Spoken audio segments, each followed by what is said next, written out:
네, SBS 사랑방 이 시간에는 성경 왜 읽어야 하나, 또 어떻게 읽을 것인가 꽉 막힌 말씀 읽기의 물꼬를 함께 터보고 있습니다. 4주간의 말씀 사랑방, 벌써 오늘이 마지막 시간입니다.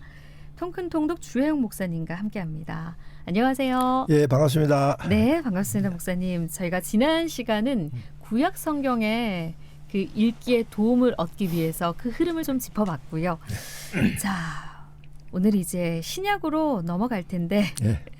자, 신약 성경, 구약과는 또 구성, 그런 느낌이 사뭇 다릅니다.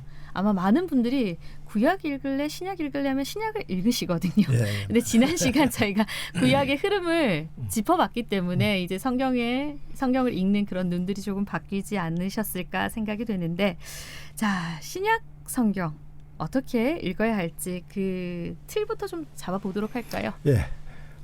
우리가 이제 구약 신약을 지난 시간에 잠깐 말씀드린 대로 네. 별개의 어떤 나누어지는 책이라고 그렇게 이해하시면 안 되고요. 네. 우리가 항상 성경을 뭐 책별로 공부하든 주제별로 공부하든 성경 전체를 조감하는 네. 그 큰 그림을 마음속에 넣어둬야 되거든요. 그래서 우리 지난 시간에 성경은 한 권의 책이다. 네. 66부작으로 된 한 권의 책이다.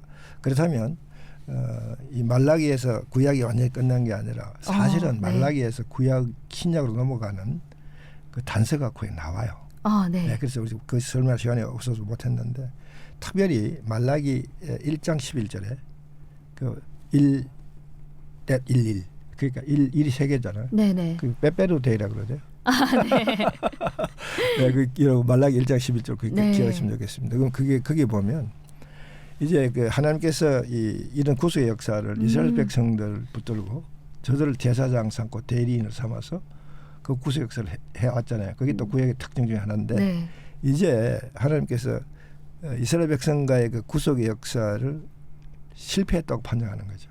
그래서 이제는 그 이스라엘 백성을 대리인으로 삼아서 하나님 구속 역사를 온 우주에 전파한다는 것은 하나님 접으시고 네. 직접 하나님께서 오셔가지고 전 인류를 대상으로 바로 직접 하시겠다. 그런 내용이 포함되어 있는 부분이 말라기 1장 11절. 내 이름이 이방 중에 더욱더 빛나리라. 더욱더 영광을 받게 될 것이다. 그런 내용들은 그러니까 이제 하나님 나라의 복음이 이스라엘 백성을 통해서 가는 게 아니라 하나님께서 직접 온 우주에 다 이제 하시겠다. 네. 그 선포를 이루신 것이 예수님이고 바로 예수님이 하나님이시잖아요. 네. 인간의 몸을 이 땅에 입고 오셔서 이제는 바로 그 나라를 선포하셔서 이루어가는 게 아니라 이제 이루어졌다고 선포하고 최종 완성은 예수님 재림할 때 그러니까 네. 초림 때 선포하시고 그 나라가 재림 때 완성하는 그런 프레임으로 이제 예수님이 오셨는 거죠. 그 프레임을 기록하고 있는 것이 신약이다 보시면 돼요. 그러니까 신약은 구약과 동떨어진 책이 아닙니다. 네네. 구약에 하나님께서 회복해 주시려는 하나님의 주권 그로 인해서 태초에 우리가 약속받았던 복을 다시 누리는 네. 그 약속의 이행을 이루시려고 했던데 이스라엘 백성들이 계속해서 섞여버리니까 네. 그걸 못하게 되시죠. 그렇게 예수님께서 직접 오셔서 이제는 그냥 선포해버리고 누구든지 다 누릴 수 있다. 그러니까 이 복음만 붙드는 자는 다 누릴 수 있다. 네. 그렇게 이제 엄청난 혁신적인 선포를 네. 하셨잖아요. 그래서 신약은 바로 그런 구약적 근거 위에 신약이 세워지는 거죠. 네. 예수님의 가르침도 구약의 우리 하나님 백성으로서의 지켜야 할 가장 핵심적인 부분이 그 십계명 영성적 네. 삶이잖아요. 예수님 가르침 핵심 그대로예요. 네. 자, 그래서 우선 신약 전체를 개요적으로 한번 살펴보면 신약을 크게 이제 세 부분을 나누죠. 첫째는 복음서, 네, 복음서. 네. 그 다음에 이제 사도행전을 중심으로 하는 서신서. 네. 이 서신서가 사도들의 행전을 통해서 생긴 부살모이거든요. 그러니까 예수님께서 마지막 삶을 지상의 삶을 마감하면서 제자들을 훈련시키시고 그들에게 예수님의 사역의 바톤을 제자들에게 넘겨주면서 마지막 당부가 바로 그게 마태복음 28장이 나오잖아요. 네. The Great Commission. 너희들이 가서 모든 족속을 제자 삼고 아버지와 아들과 성령의 이름으로 세례를 주고 그리고 내가 분부한 모든 것을 가르쳐 지키게 하라. 분부한 모든 것 그리고 가르치고 그리고 지키게 하라. 이 사명을 주시고 가셨거든요. 네. 근데 제자들이 가르치고 지키게 하려고 하니까 전도가 가르치려면 전도가 필요하고 그렇죠? 제자 삼으려니까 전도가 필요하고 네. 그래서 사도들이 예수님의 마지막 명령을 이해하기 위해서 이제 전도하고 제자 삼는 하고 제자 삼는 것이 끝나는 게 아니라 그들 가르치죠. 가르치는 것이 끝나는 게 아니라 삶으로 그래 살아내도록 양육을 해야 되잖아. 그 예수님께서 마지막 갈릴리 해변에서 요한에게 요한아 너가 나를 사랑하느냐? 사랑하나이다. 그럼 내 양을 먹이라. 양육은요 양을 먹이는 거야.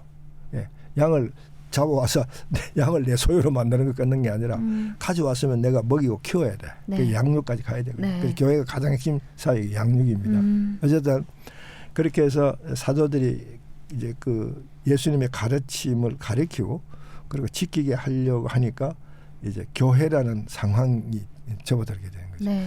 예수님의 핵심은 이 땅에 교회를 세우러 오신 거 아니에요. 네. 그런데 그 예수님이 주신 사명을 이루려니까 그 이름에 대한 효율성을 생각해 볼 때 교회라는 상황으로 갈 수밖에 없는 거죠. 이게 커지니까 이제 조직화되고 네. 오늘 이 시대의 교회가 되잖아요. 그래서 가장 핵심은 하나님의 백성으로서 삶을 살아낼 수 있도록 양육하는 게 핵심이에요. 양육이 핵심이거든요. 네. 네. 그래서 어떤 신학자는 이제 교회의 성격을 이렇게 정의를 하시는 분들도 있습니다. 불러 모으고 이제 사람들 모아야 되죠. 네. 전도하고 이제 세례주고. 그래서 그 양육을 하는 거죠. 그냥 불러 세운다. 네. 그걸로 끝난 게 아니라 불러 보내는 거죠. 예. 가서 삶의 현장에서 작은 예수로 살아라. 예. 요게 바로 예수님의 마지막 당부의 핵심이고 그 핵심을 그대로 교회가 실현해야 되는 거죠.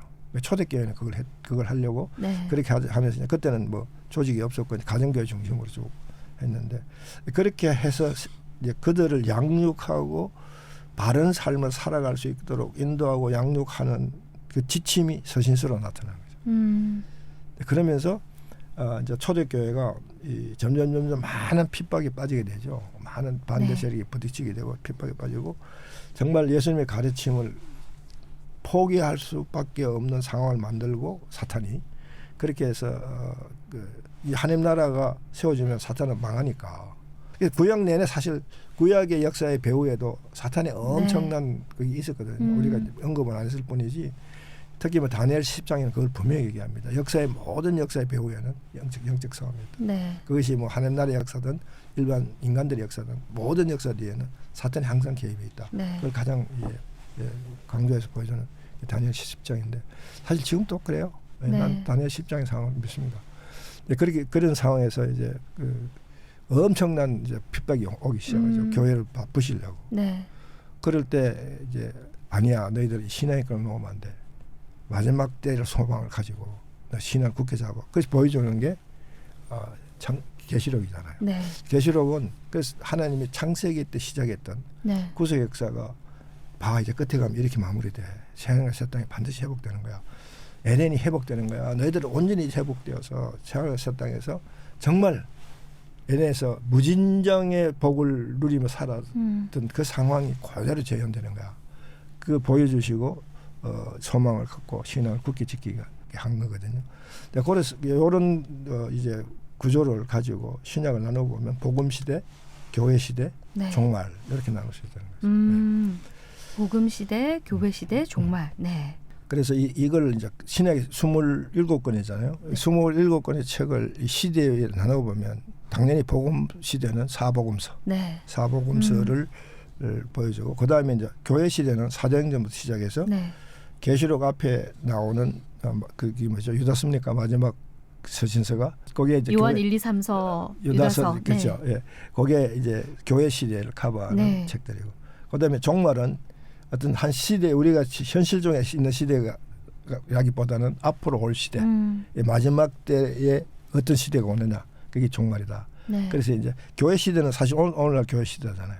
예수님 재림할 때까지가 교회 시대야 사실. 네. 예수님 재림해야 이 모든 국속사적 상황이 완성이 되기 때문에 그러니까 예수님 재림 언제 할지 우리가 아무도 모르잖아요, 그죠? 그때까지 이어지는 모든 상황은 교회 시대다. 특히 이제 또 많은 신학자들이 그러잖아요. 사도행전 28장이 밑도 끝도 없이 끝났거든요. 네. 성경에 밑도 끝도 없이 끝나는 책이 딱 2권이거든요. 네. 이게 끝나는 건지 이게 뭔지 모르게 끝나버리는 거예요. 그게 요나서가 그래요. 아. 요나서가 그 요나가 하나님이 니느웨에 가서 니느웨 백성을 회개시키고 구원해라. 그들도 다 하나님의 구원 대상이거든요. 그런데 이스라엘 백성들이 자기들을 하나님께 택했다 그래가지고 그 선민 의식이 배타적으로 갖게 된 거죠. 그리고 우리만 구원받아야 되는데 왜 하나님이 우리의 철천지 원수 같은 특히 아수르 사람들이 얼마나 많이 괴롭혔어요, 그죠? 아수르 사람들까지 구원한다? 아니 그거 아니야. 하나님 그건 하나님 우리만 구원받으면 되지 왜 쓸데없이 나 그거 안 할래요. 그러고는 이제 하나님 명령 어기고 니느웨로 가야 할 길을 돌려서 다시스로 가잖아. 다시스 요즘 스페인에. 그래서 하나님이 진노하셔서 배를 뒤집어엎고 물고기 뱃속에 갇히게 하고 그런 고난 끝에 결국은 속으로는 싫지만 겉으로는 순종해서 역사를 일으키고 돌아와가지고는 계속해서 종알되거든요. 컴플레인 하니까. 하나님이 듣기 싫다고 딱 잘라버린 거예요. 그래서 이 사도행전도요. 밑도 끝도 없이 끝나죠. 이 밑도 끝도 없이 끝날 수밖에 없는 게 하나님 나라 사역이 최종적으로 완성이 안 됐기 때문에 끝이 없잖아요. 하나님 최종적으로 완성되는 그때가 비로소 끝인데 지금 이거는 사도 시대가 끝나는 거지 하나님 구속 역사가 끝나는 거 아니잖아요. 그래서 많은 성사학자들은 지금 이 시대는 사도행전 29장의 시대다. 사도행전은 28장이고 그 후에 모든 시간은 하나님의 생명책, 행인책, 기념책 속에 사도행전 29장에 해당되는 부분이 기록되고 있다. 아주 멋있는 얘기죠. 그러면서도 나는 그걸 믿습니다. 어느 분께서 이런 말씀도 하시더라고요. 28장 사도행전 28장이 끝난 게 아니라 그게 계속 쓰여지고 있다. 그 말씀이 아마 29장의 시대다. 이 말씀과 동일한 말씀인 것 같은데. 그 하나님께서 마지막 그 백과사 심판할 때 심판 기준이 뭐냐면 하나님 책임을 가지고 하나님께서 쭉 기록하고 있는 책이 있다. 그게 생명책, 행위책, 기념책, 또 한 권이 이 세 책이 하나님이 이제 우리의 모든 행적을 기록하고 있는 하나님의 사도행전 책이죠. 그 이제 그런 이제 시대까지가 이제 교회 시대라고 이제 보는 거죠. 자 그랬을 때 우리 여기서 신약은요. 우리 통근통독에서는 신약을 조금 색다르게 해서 저는 엉뚱한 건 아닌데 조금 색다른 관점에서 신약 전체를 조망하는 하는데 그게 뭐냐면 구원론적으로 어프로치를 하는 거죠. 구원론적으로 어프로치를 하는데 사실 왜 이걸 우리가 그런 식으로 어프로치를 했느냐 하면 지금 세계교회가 이 구원론에 대한 굉장한 이 이론들이 많습니다. 너무 그 인문학적이고 또 인간적인 그런 어떤 이성적인 인간 이성으로 가지고 자꾸 모든 걸 판단하려고 하는 그 자유주의적 신학적 사조 이런 것들이 막 혼합되어 가지고 구원론에 대한 그 구원의 확신을 오히려 더 흩어져 버리는 그런 구원론들 많이 나오고 있는 거 보거든요. 저는 뭐 구원론을 교회에서 뭐 조직 신학적으로 전공을 하지 않았습니다만은 최근에는 소위 그 이 유보론적 구원론까지 얘기를 하는 사람들이 있어요. 그건 뭐 거의 자유주의 신학자로 보면 되는데 그게 무슨 얘기냐면 구원의 확신은 죽어봐야 한다. 하늘 앞에서 까봐야 된다 보는 거. 투표하면 까야 당당히 누구 되든지 내가 천국 갈 지옥 갈지는 죽어봐야 한다. 그건 좀 너무 인간 이성적인 것 같죠. 그렇죠? 너무 인간의 이성을 너무 그냥 그 의지하고 그 하나님이라는 하나님은 우리가 정말 상상할 수 없는 그래서 신묘 막측이라는 그 표현으로 하나님을 이해해야 되는데 자꾸 하나님을 인간 이성의 범위 안으로 자꾸 줄여들어서 자꾸 끌어넣으려고 그러잖아요. 그러니까 하나님이 아니고 그 좀 위대한 신학 박사 정도 이런 식으로 만들어가지고 그래야 이해가 되니까. 그래서 구원론들이 이제 굉장히 혼란을 일으키는 그런 신학적인 난상 뭐 이런 시대에 우리가 신앙생활을 하고 있다고 그렇게 느껴지는데 우리가 이 칼빈이나 이 스윙글러나 이 종교 계획주의자들이 외쳤던 구원론 거기에 대해서 이 루트에 대해서는 조금 문제가 있긴 있지만은 이제 그런 것들을 총합해서 우리가 그 정통 이 복음주의 신학에서 이제 특히 웨스트민스터 신앙교리라든가 하이델베르크 교리라든가 이런 교리에 의해서 이제 개신교의 구원론들이 거기서 많이 형성이 됐잖아요. 이제 그렇게 그런 점을 가지고 구원론적인 그러니까 보편적이고도 가장 성경적인 구원론은 이제 칭의적 구원과 성화적 구원과 영화적 구원으로 나누어 볼 수 있는 이제 그런 구원론을 근거로 신약의 구조를 그 구원론적 구조로 한번 우리가 어프로치해 볼 필요가 있겠다. 왜냐하면 신약은 뭐 많은 사람들이 굉장히 쉽게 어프로치하라. 어려움 없이 어프로치하거든요. 네. 그러니까 사실 신학 자체가 그렇고요. 뭐 예수님 사복음서 예수님 생애를 중심으로서 예수님이 우리에게 주시는 핵심 복음이 뭐냐. 그걸 우리가 뭐 쉽게 발견할 수 있잖아요. 네. 열심히 읽으면. 그리고 그 복음을 삶에 적용하면서 풀어주는 것이 서신서거든요. 네. 그러니까 서신서도 그런 각도에서 읽으면 되고. 네. 그리고 마지막에 우리의 모습이 어떻게 결정이 어떻게 이제 소위 정착이 되느냐, 회복이 되느냐 그걸 보여주는 것이 계시록이라면 사실 신학적 이해는요. 스토리 라인과 메시지 라인 이해는 거기에 딱 네. 들어 있어요. 그걸 조금 더 구조적으로 설명을 하려면 구원론적인 구조를 갖고 풀었으면 좋겠다. 그렇게 이제 접근하는데 네. 이 칭의적 구원은 제사함 받는 구원이잖아요. 네. 예, 제사함 받는 구원. 그러니까 이 하나님과의 관계 회복에 있어서 그냥 우리가 하나님 관계 회복합니다. 은혜 받았습니다. 아멘. 그런다고 관계 회복되는 게 아니에요. 네. 하나님 관계가 깨어졌던 원인이 죄 때문에 그렇죠. 네. 그 죄가 뭐냐면 불순종이 죄거든요. 그러므로 그 순서 그대로 우리가 하나님과 관계를 회복하려면 반드시 죄의 문제가 해결돼야 돼요. 네. 그래서 하나님 먼저 우리를 택하시고 우리를 하나님의 백성으로 삼기 위한 제1단계의 조치가 뭐냐면 제사함이죠.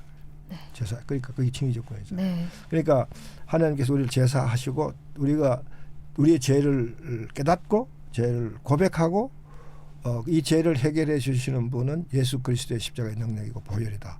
그 고백까지 나온 걸 보고 바로 하나님께서 칭의를 선포하시거든요. 네. 그게 이제 칭의적 구원의 이제 과정이잖아요. 네. 그러면 우리가 그렇다고 해서 우리가 의인이 되는 거 아니에요. 그 아담과 태초에 죄가 없던 아담과 하와의 상태로 돌아가는 게 아니라 네. 여전히 우리는 죄성이 있고 불완전하지만은 그러나 예수를 구주로 고백하고 네. 예수가 내 모든 삶의 주인이 된다는 사실을 고백하고 거기 순종하는 마음이 생길 때 그것이 됐다. 그 정도면 됐다. 그 정도면 난 내 백성의 자격이다. 그러고 칭의 죄 없다 선언해 주는 것이요. 우리 신분을 바꿔주는 거예요. 네. 죄인에서 의인의 신분을 네. 바꿔주는 네. 거죠. 그게요. 구약에 아까 지난 시간에 얘기했던 신의 선 언약.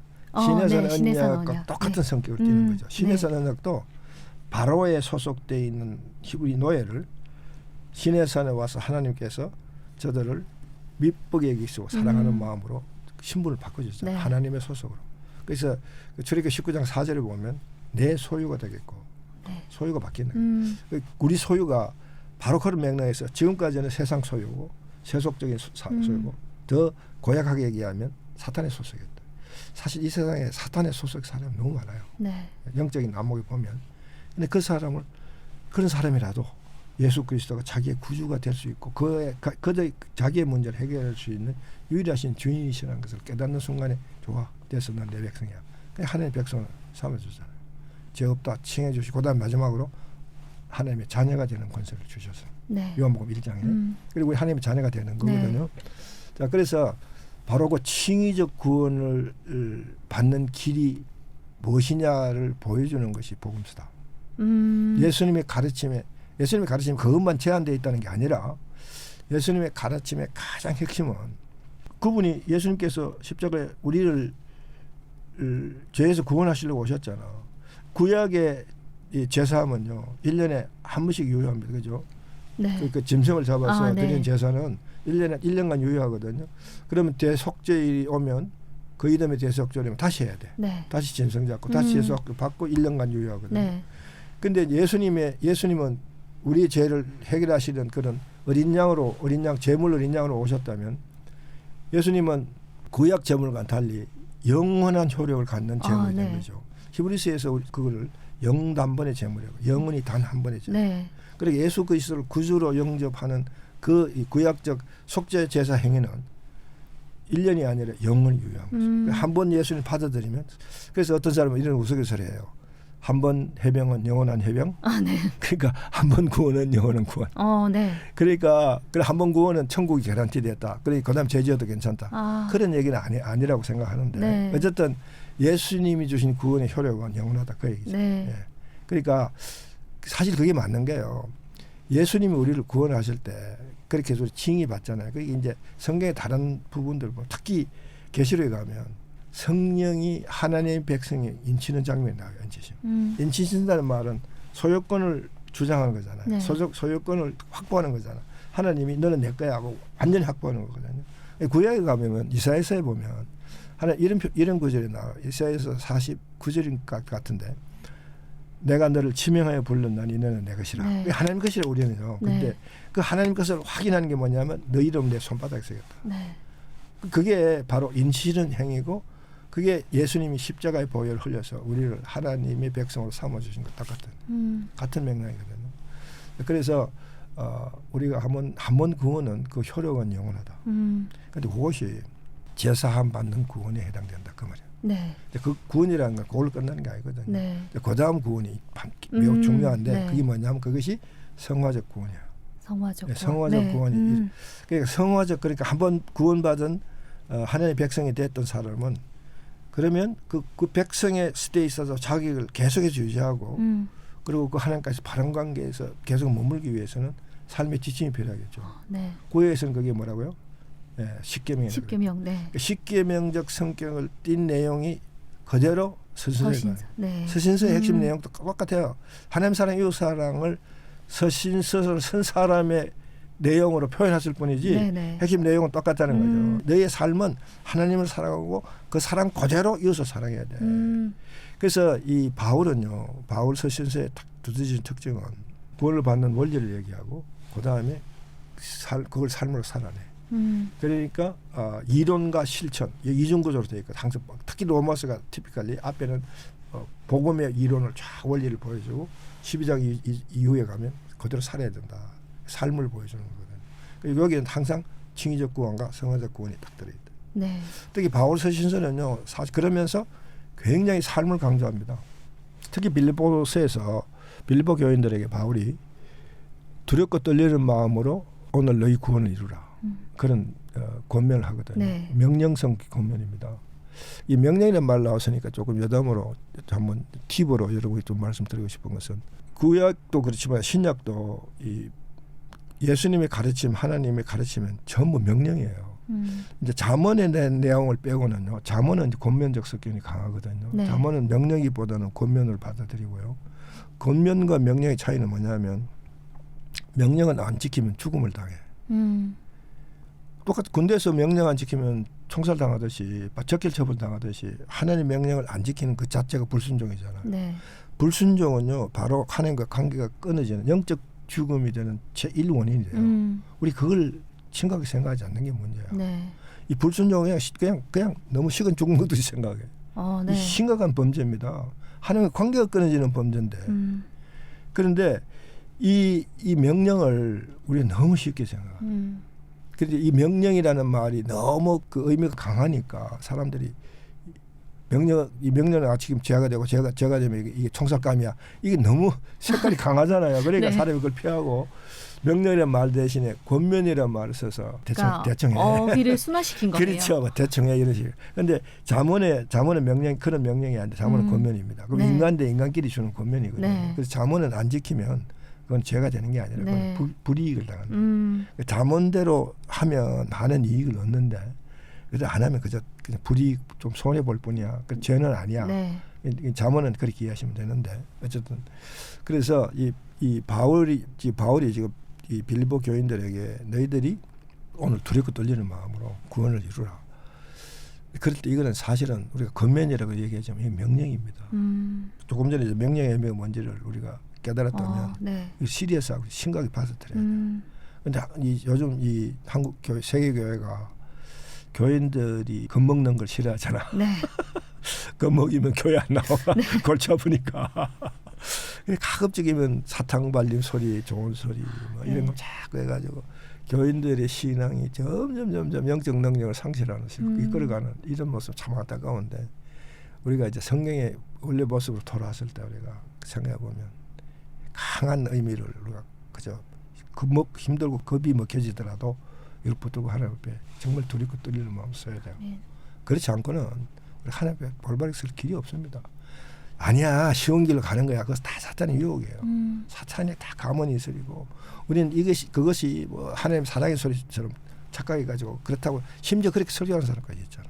이런 상황의 소리가 빨리 벗어나지 않으면 정말 우리에게 과연 하나님께 돌아갈 길이 과연 있겠는가. 우리가 점점 교회는 아무리 교인이 늘어나고 이래도 오히려 교회 상황을 볼 때 어떨 때는 오히려 하나님과 길과는 반대길로 가는 모습들이 제 눈에 너무 많이 보이는 거예요. 네. 빨리 성경으로 돌아와야 돼. 근데 단순히 아까 말에 얘기했듯이 뭐 100번 200번 이런 그 독서 중심의 성경 읽기가 아니라 정말 하나님 메시지 중심으로 정말 하나님 마음에서 하나님 관점에서 우리 자신을 성경에 온전히 투입해가지고 정말 새롭게 막 개조해야 되겠다는 그런 강한 어떤 각오와 어떤 결단으로 성경 속으로 들어가지 않으면 우리에게 소망이 없다고 봅니다.